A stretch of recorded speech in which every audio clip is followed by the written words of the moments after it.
Señores, en el día de ayer, martes, hubo un aterrizaje forzoso en el Aeropuerto Internacional de las Américas y fue la nave o la aeronave Embraer 190 de Skyhawk. Aterrizó de emergencia porque alegadamente el tren de aterrizaje delantero falló. 7 personas a bordo salieron ilesas. Entonces, usted piensa que, bueno, que todo está bien, se salvó la jornada y todos hicieron su trabajo. Pero no todo es acto de heroísmo, porque la pista principal, cuando ocurrió este evento, no estaba en servicio. Y vamos a hablar de este tema con expertos, con un gran experto, porque, ¿verdad? Ustedes sabrán, aquí no podemos estar improvisando.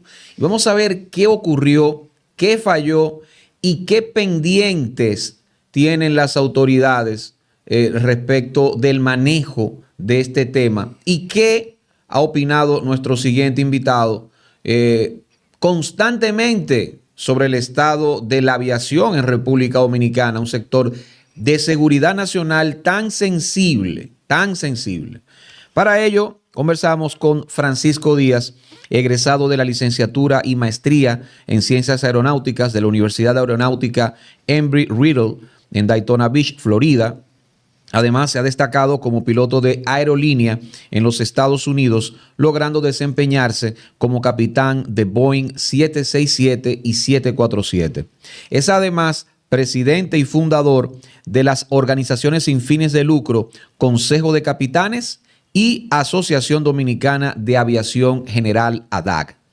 Además, es miembro de la directiva de Pilotos Dominicanos en el Exterior, DPA, por sus siglas en inglés.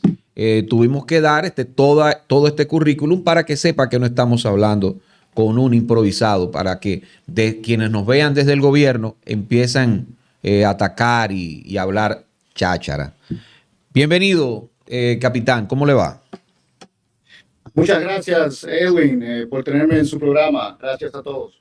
Bueno, vamos a explicar el incidente, capitán, lo que pasó ayer y hablar un poco también de sus consideraciones. Pues, como bien dices, un avión de Sky High Dominicana, un Embraer 190, que estaba en un vuelo de prueba, Sí. pues la aeronave estaba siendo sacada de la flota de Sky High para ser entregada a alguien más. Tuvo un problema con el tren de nariz, el tren delantero. Estuvieron haciendo, estuvieron volando encima del aeropuerto de las Américas, se hicieron 3 aproximaciones frustradas y luego se decidió entonces aterrizar con el tren arriba. Esto obviamente fue una emergencia, se declaró emergencia, se activó el sistema de rescate del aeropuerto y se hizo en la pista 17, que es la pista principal del aeropuerto, que como bien dices, está en estos momentos cerrada por reconstrucción, y la calle de rodaje paralela a la pista, que está siendo utilizada al momento como pista, se denominó como pista 18, pues no fue afectada y por ende la operación en el aeropuerto continuó. La tripulación hizo un buen trabajo, la aeronave quedó en el centro de la pista, no hubo fuego y todos salieron ilesos, como bien decías. Nosotros queremos recalcar que esto regresa al tema de la necesidad en el aeropuerto de las Américas de que existan 2 pistas. El tema de las pistas, de cuántas pistas debe tener un aeropuerto, es una combinación entre el flujo de tráfico y la necesidad operacional de mantener un aeropuerto abierto. Por ejemplo, aquí en el aeropuerto de Miami, donde me encuentro, el aeropuerto internacional de Miami tiene 4 pistas, ¿verdad? Entonces, por el tema de flujo, utiliza 4 pistas diferentes. En el aeropuerto de las Américas, por el flujo, no se necesita más de una pista, pero siendo el aeropuerto principal de la capital dominicana, por un tema estratégico de la importancia de ese aeropuerto, nosotros entendemos que sí se necesita una segunda pista para casos como el de ayer, para que en el momento en el que haya un accidente o como en el pasado ha sucedido, que la pista tenga algún daño por un rayo, o por alguna otra cosa, una pista paralela o una pista adicional pueda mantener al aeropuerto operando. Esa es la importancia de una segunda pista. En el pasado, cuando hemos hecho ese argumento, la gente de Aerodom han dicho que por el tema del flujo no es necesario. Y como le digo, es correcto que por el flujo no es necesario, una pista lo hace, pero nosotros entendemos que por el tema estratégico sí se necesita una segunda pista y el incidente de ayer, pues, nos da la razón en ese sentido. Pero entonces, así que esa es la opinión en cuanto al aeropuerto. Sí, una preguntita ahí. Sí. La aeronave quedó en medio de la pista allí varada, ¿no? En lo que se podía mover. ¿Y qué pasó con los otros aviones que tenían que aterrizar?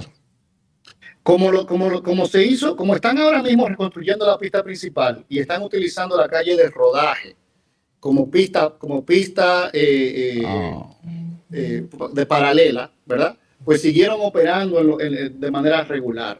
Ahora, cuando esa pista principal, la 17, termine de ser reconstruida, se va a regresar a la configuración antigua, que es una sola pista con calles de rodaje paralelas. O sea que si eso hubiera pasado hace un mes, cuando la pista no se tenía esta configuración, hubieran tenido que haber cerrado el aeropuerto. Cerrado. ¿Por qué? Porque había una aeronave ahí, pues, varada, ¿no? Deshabilitada, exacto, en el medio de la pista. Qué barbaridad. Usted ha mencionado en la urgencia de sustituir al general Emmanuel Sufrón al frente de la Comisión Investigadora de Accidentes de Aviación y designar un nuevo director. Yo quisiera que usted pueda explicar esa propuesta que hace para que la gente lo pueda entender. Sí, mire, la Comisión de Investigación de Accidentes Aéreos, la CIA, se creó en el 2006 con la nueva Ley de Aviación Civil como una forma de reestructurar el sistema de aviación dominicano. En ese momento también se creó el IDAC, el Instituto Dominicano de Aviación Civil, la Junta de Aviación Civil y demás. Listo. Entonces, el general Sufrón, que viene trabajando el tema de investigación de accidentes desde el accidente de Puerto Plata. Ustedes recuerdan el accidente del avión aquel de los alemanes en Puerto Plata en el 96. Sí, sí. El investigador en aquel momento era el general Emmanuel Sufrón. Entonces, él quedó designado para dirigir la CIA en el 2006. Muy bien, entonces él ha estado en esa posición desde entonces. Pues ahora, en agosto del año pasado, o sea, hace ya un año y un mes, el presidente Abinader lo designó como director también del CESAC, del Cuerpo de Seguridad, del Cuerpo Especializado de Seguridad Aeroportuaria y de la Aviación Civil. Entonces, él tiene dos puestos. Él dirige la seguridad del aeropuerto, lo que es el tema de revisar que la gente no entre con armas, con drogas y todo lo demás, y la investigación de accidentes. O sea que tiene dos puestos. Entendemos que no debe ser así, es una violación a la ley dominicana y además a los estándares internacionales, y que debe de nombrarse a una persona nueva a dirigir la CIA.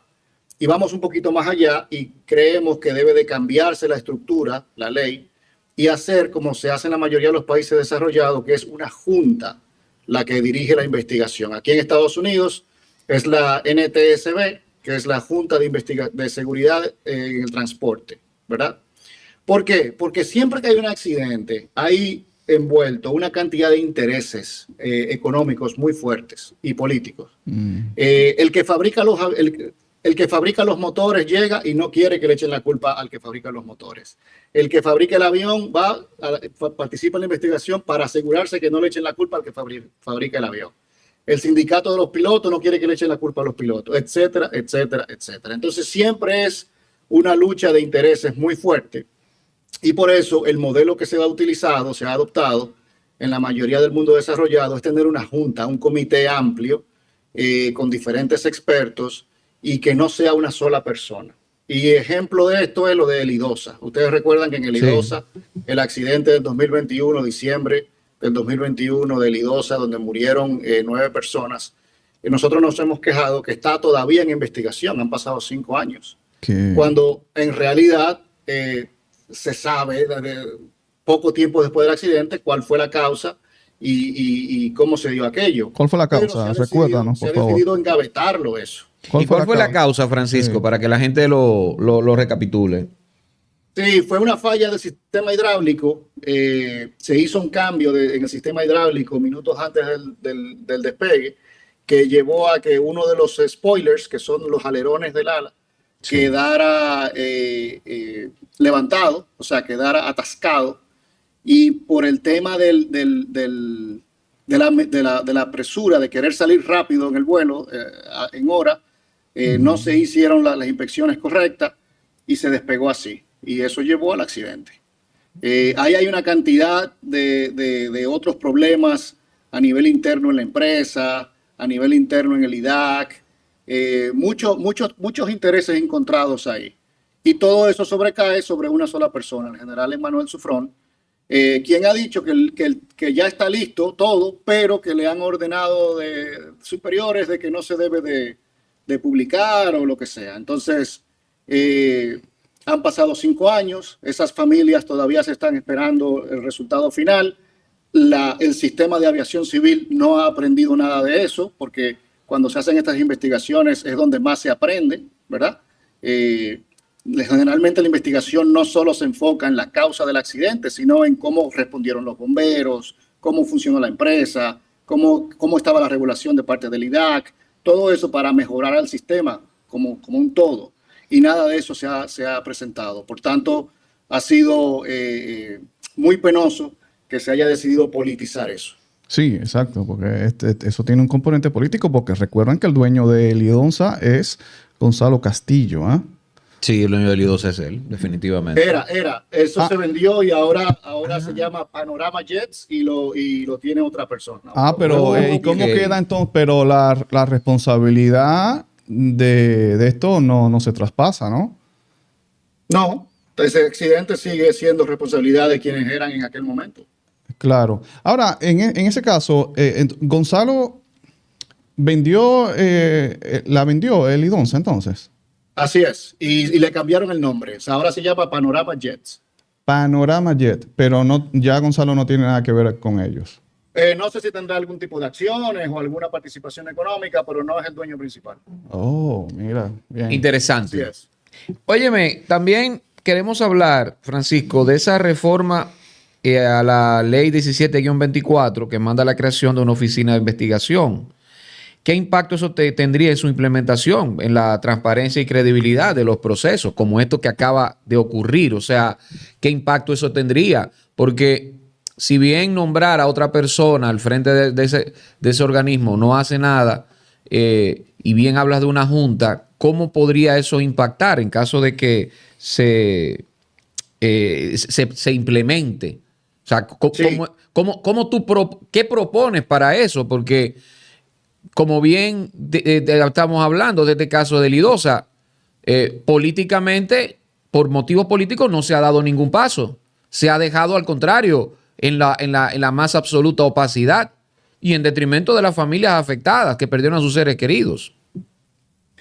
Así es. Nosotros participamos de la comisión revisora de la ley el año pasado en la Cámara de Diputados y ese fue uno de los temas que tratamos.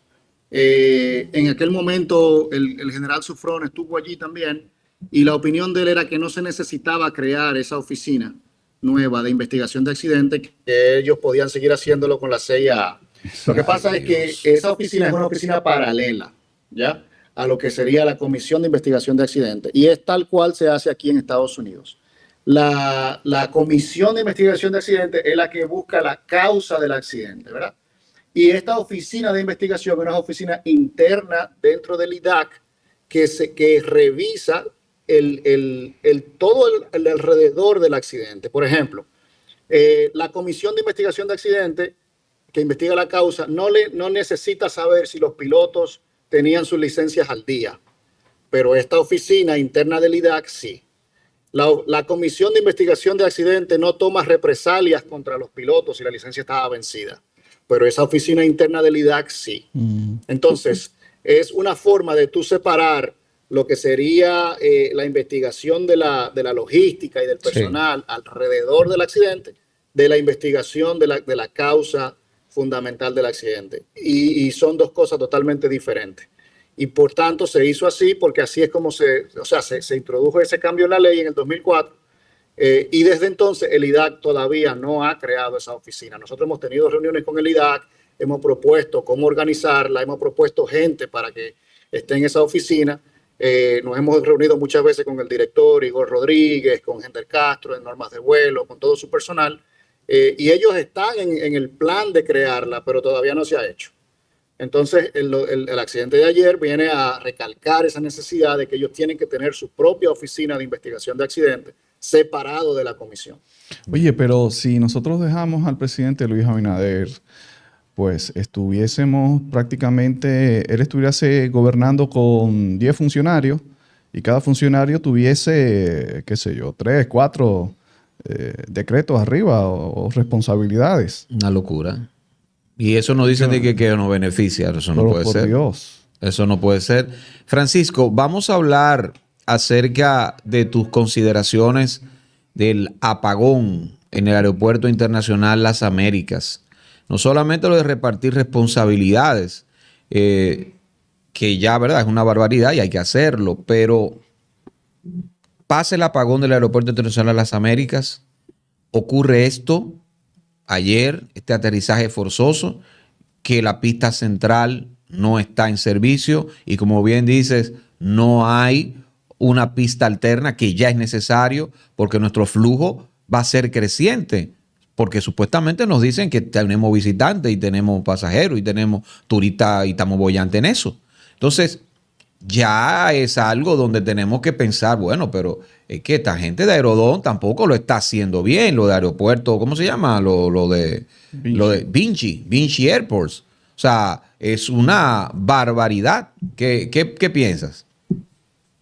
Mira, yo creo que el sistema como un solo ente, el sistema de aviación civil dominicano, si tú lo ves desde el punto de vista de eso mismo, de que es un sistema conectado uno con otro, vive este ciclo negativo de noticias. Cada 4 o 5 meses tenemos una noticia negativa conectado con el tema de aviación. Y eso viene sucediendo hace años, ¿verdad?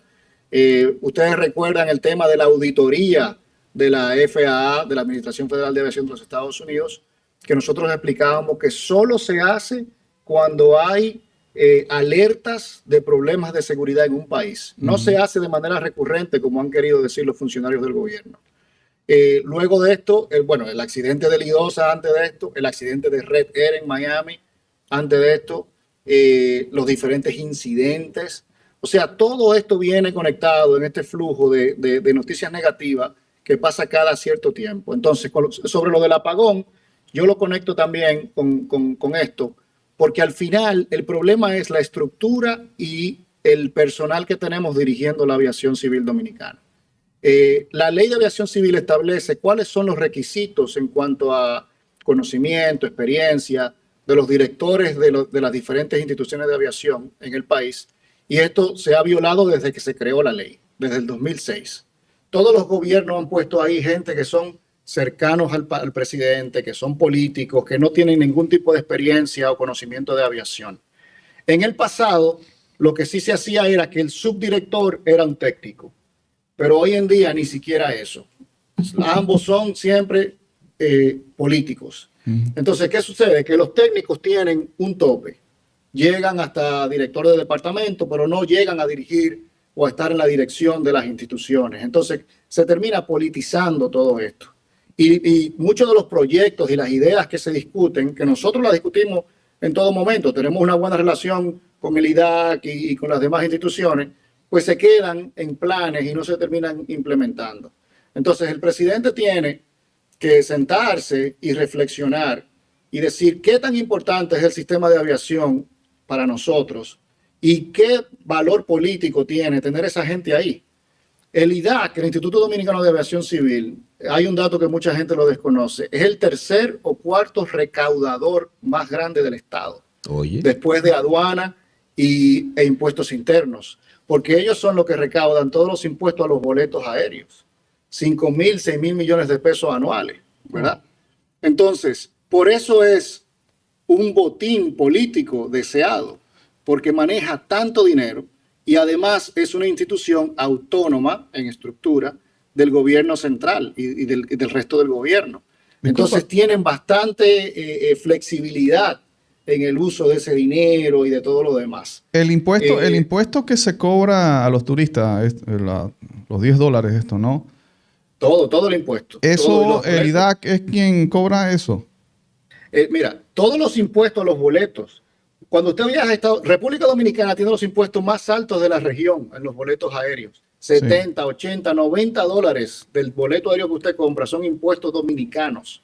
Yeah. Pues para darte una idea, los Estados Unidos cobran alrededor de 15 o $20 de impuestos.